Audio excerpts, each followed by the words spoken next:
All right.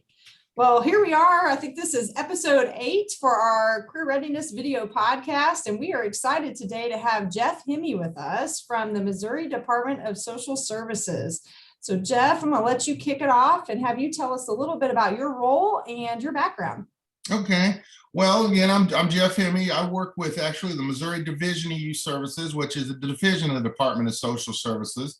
I'm a graduate of UCM, a proud graduate of UCM. So one of the many roles I have with the Division of Youth Services is I'm kind of the recruiting coordinator for the Northwest region. So if you can picture the state of Missouri being kind of broken up into 5 different regions, the northwest corner of the state is the area that I cover. So very nice. And can you tell us a little bit about your role in recruiting? How long have you been there? What are some things that you do specifically within your role? Yeah, so we had I started right out of school. One of our local facilities there as a youth specialist, working directly with the youth, and kind of stair-stepped up through the ranks, if you will, residentially into mid-management and into some management within the facilities, and then kind of stepped out into this role here. I was a case manager for about 6 years before this, which, case management with us is kind of monitoring youth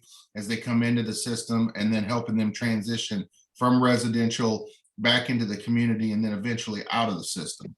And then about, I'm going to tell my age here, about 15 years ago, this position kind of became available. It wasn't a prior position, but it was a position that kind of got funded for, with the main thing to help with some of the recruiting efforts and different things that surround that. So took that position and kind of been doing it a little bit on and off ever since. Every once in a while, the focus will change with the position onto some other areas, which don't necessarily have to do with recruiting, but I can talk about it if you want, or if you want to stick with recruiting, that's kind of what been doing here most recently. So awesome. Thank you for that, Jeff. Yeah, that's great. And I think it's interesting because I think a lot of students don't realize that you can start in a company as one thing and move into so many other dynamic roles and use different skill sets that you have. So I think that's interesting for you to share that with the students. Yeah, that's one of the things I love about the agency I've worked for. I graduated UCM with a criminal justice degree, and this was not something I really had thought about. I was thinking more of a law enforcement type career. Yeah. And as you're out there applying and things, this position became available, and I thought, well, like everyone else, I'm a college graduate and I need to get employed. And it's one of those things, before you know it, you're just into it, and it was you kind of start really liking, you fall in love. I've always liked kids, and over the years I've always been able to maintain contact with kiddos, just in a different way, and I was telling you guys before we went live here, whatever, recording, that even last night I was back in a residential facility doing some work, which I think is good. I'm getting a little old to be up all night, but it kind of grounds you back why you do what you do. And kids always make me feel young, but they also always show you got to continue to grow and develop if you're going to work with kids, because they'll keep you on your toes for sure. Absolutely. Yeah. We see that at the college level every too. day. So. Yeah. They keep us young too, Jeff. Yeah, they do. That's right. Okay, so we're going to ask you some questions about interviewing. So we want to know, what is the funniest story you can share with us about interviewing any candidates that you've had over the past years? Wow. I want to think funniest, because I've had some bad stories that aren't really funny. They're just kind of off the wall. Funniest story. Or even maybe like an interviewing story you've had personally that was funny that you did, that you're like, wish I would have done that. I guess this is kind of funny. I feel sorry for the candidate, but I had a candidate that came in one time, and we asked a couple questions, and we got to a question, and you could tell the candidate was just struggling to answer it, and I said, well, we can move to the next question, and we'll come back and revisit it at the end of the interview, give you a little time to think about it. And so we tried that, but we got back to the candidate, and God bless her, she just looked at me and she said, I don't know, you got me. She said, you just got us. I don't have an answer. And so I kind of tried to let her know, I need, you really need to try to answer the question, but she was just kind of like, I'll take the 0 on that one, which is, I don't know how funny it is, or maybe it's more sad, but yeah, probably not interviewing 101 for sure. Always answer the question, students. Always answer the Yes, question. always answer the questions. Give it your best shot. Yeah. Fake it till you make it. Well, another quick one. Again, I don't know how funny these are, but this is kind of a do's and don'ts. I was interviewing with a gentleman that was pretty old school in his way of hiring and things, and we had a candidate, bring his cell phone in, and it went off. And of course, we reminded him, hey, we would like you put that on silent or not bring that into the interview at all. It went off again, and she said, well, I really need to take this call. And he was kind of like, you can take the call because we're finished here, so that's, I don't, not so much funny, but just, not a good idea. I don't know how, I hope it was an emergency, because it sure didn't go over well that day for sure. So, Right. Yeah. So when you think about those interviewing tips, I mean, you're kind of sharing some of them as we're talking here, but what would you say is your biggest piece of advice that you would give to current graduates as it relates to interviewing? What's that one thing that you think they should really consider? Be on time. I would suggest, if you're interviewing at a location or for a company that you don't know very well, do your research, get on, find out, the ins and outs of who you're interviewing for. Make sure you know where you're going. I mean, just little things like, we used to interview at our office down in Kansas City. Parking's at a premium. Sometimes there's just a lot of things you need. You don't want to be last minute on things. You never know how traffic's going to go, because, as an employer, if you can't make my interview on time and you're not there, early, it makes me nervous. Are you going to be on time for your shifts and things like that? And so, that's just personally, that's a big pet peeve of mine. I know every job I've ever had, I went the night before, a couple of days before, found where it was at. Where do you park? How long does it take to get here? What if I have some issues here? I mean, I just think that's huge. Yeah, absolutely. Yeah, I think that's great advice. It's always good to over prepare for an interview. Mm-hmm. So with that said, what have you guys been doing virtual interviews at all, or are you guys still doing in person? We have done some virtual interviews during this past year. Those are challenging because sometimes some of the candidates that are interviewing don't have access to the technology to, interview correctly. Doing something like this, a Zoom or a WebEx, is not ideal, but it's doable. But when you're trying to just strictly do like a phone interview, it's really impersonal, and it's just difficult to be able to gauge everything you're looking for without, at least being able to see someone. I would suggest, if you're going to be engaging in some type of virtual interview, that you make sure you have the correct equipment to do that properly. And like I said, for us, it's not ideal. We like for our candidates to have we like to take them around the program. We like to show them, let them meet the kids and things. Also, I think it's important. We've ran into a few glitches with candidates will interview, be interested in the position. We've even got to the point of offering, and then they haven't ever been to the program. And so they come like, oh my gosh, I didn't realize how far this was or where this was, because they didn't even, they weren't there for the interview, which is not a good situation either. So yeah, that makes sense. Yeah. Okay, so when you think about follow-up, it's funny because we actually get a lot of questions from students about follow-up. I think that they kind of have freak out moments of, when do I follow up? How do I follow up? When's too long, too short? It's interesting because every employer sometimes will say different things because they expect different things. But for you, Jeff, is follow-up important? And what would you say is an appropriate timeline for that? It is. I would say it's difficult and I don't want to speak for every government position, but typically for state and government positions, at least with us, the hiring process can get really lengthy. And we as an agency are working on that. But from the time someone sits down and actually, takes an interview with us, and I tell candidates this, I can promise you that the interview panel is going to get a decision made fairly quickly on who we're interested in. But then, we begin the reference, portion of the interview, checking that. And then once we make a recommendation, we're a little bit at the mercy of our central office and things. And we require some pretty sophisticated background checks for employees, due to the population that we work with. But I always tell candidates, if you haven't heard back, in a couple of weeks, for sure, reach back out, because, if it's an internal applicant, they're going to get a phone conversation from us with, some feedback. A lot of times with an external candidate, it's some kind of written notification. So, but I don't think anybody's ever upset if a candidate calls back and express interest in, hey, I just wondered where you are in the process. So for sure. Would you say calling or emailing is better?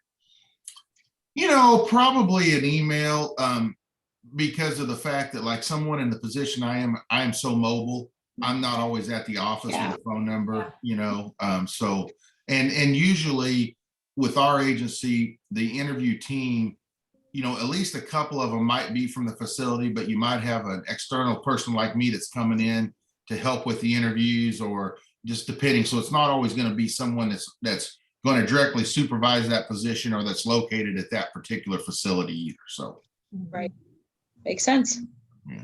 Jeff, for you guys, how long is your interview process? Do you do multiple rounds with candidates? It sounds like you do some group interviewing. Is that like different groups at different stages? Like, can you speak a little bit to what that process looks like?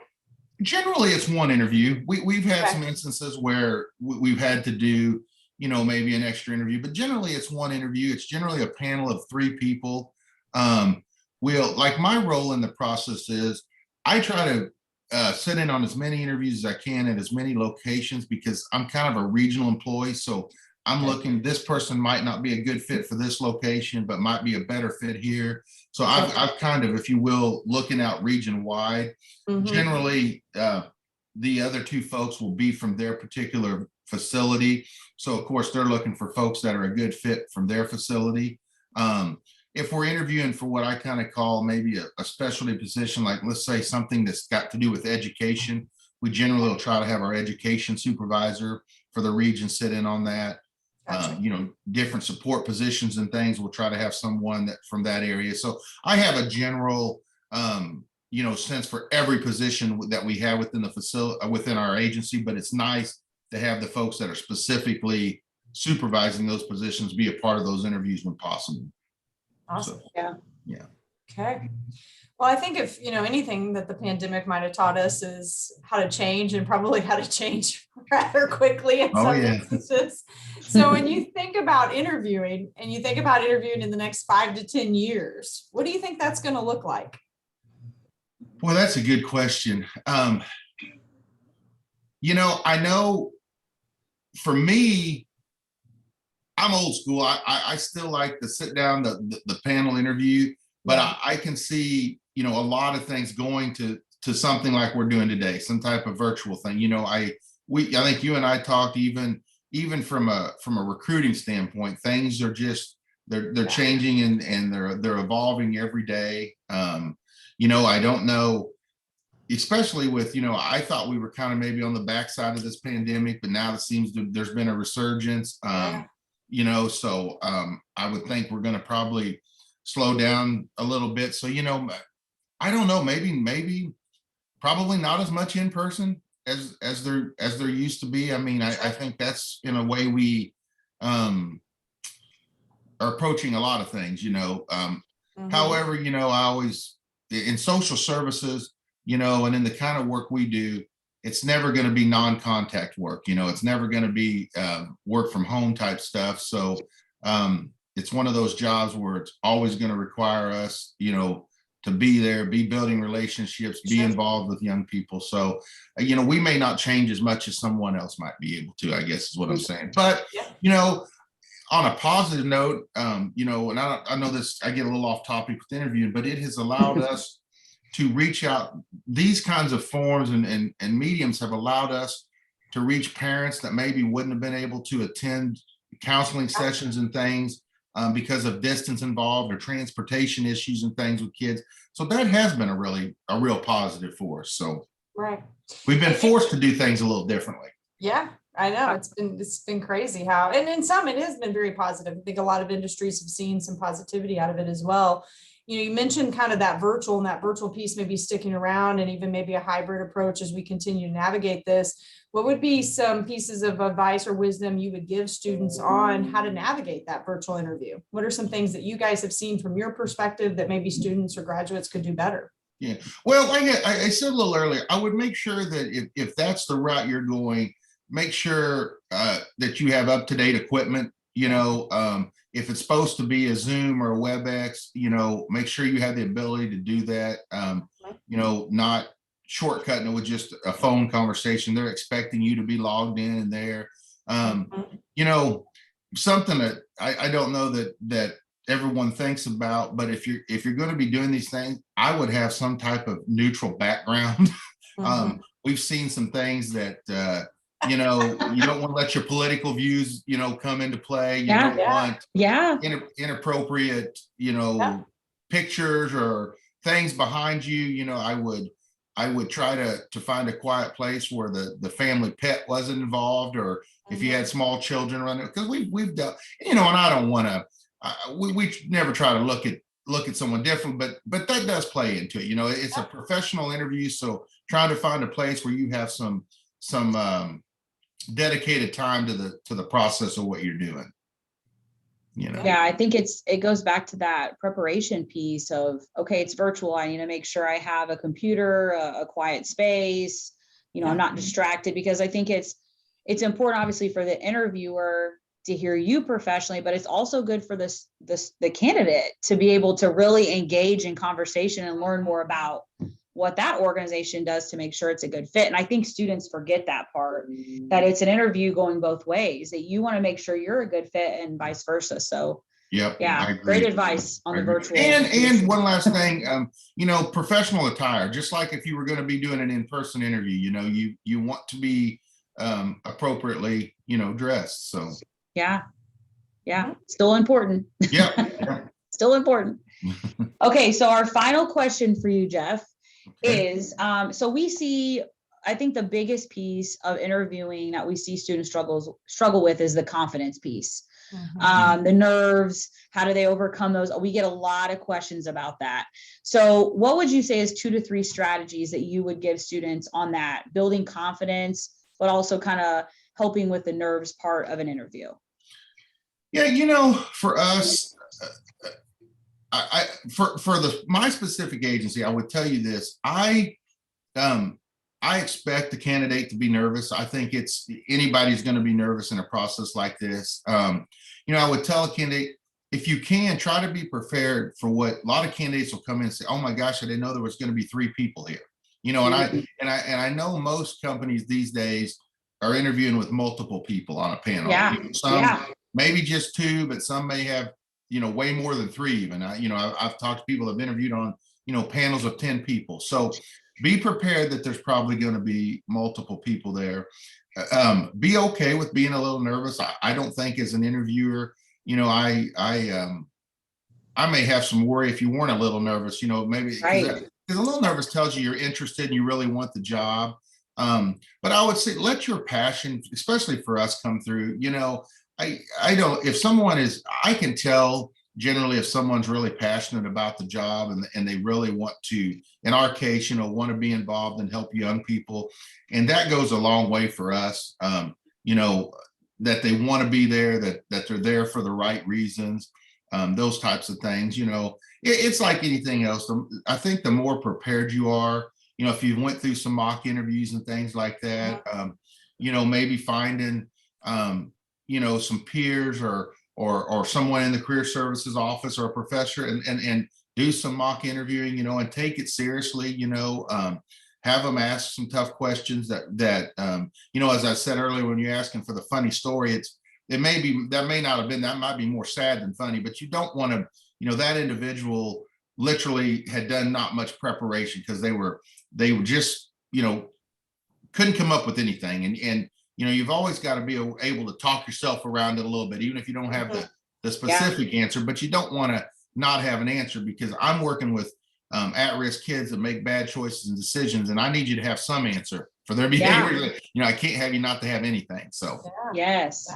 And that right there, Jeff, that is gold advice right there. Of the way you answer questions is how you're going to possibly be an employee, or how you're going to interact with the people you work with, or in your case, the kiddos that you work with. So I think that was such great advice right there. Because our kids are going to throw things at you every day that you're not prepared for. And I've been doing this job 28 years, and every day that I think I got kids figured out, they show me real quick that I don't. So, it's kind of like being in an interview. You're put on the spot, and your ability to think quickly and, come up with solutions and answers quickly are imperative to be successful. And I don't necessarily tell a candidate this, but when we're training and coaching and developing new employees, sometimes in the type of work we do, just start talking, and things will come to you as you're talking, but you don't want to let a kiddo think they've got you,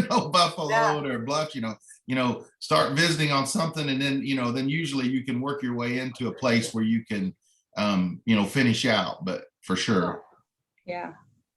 That's great advice, Jeff.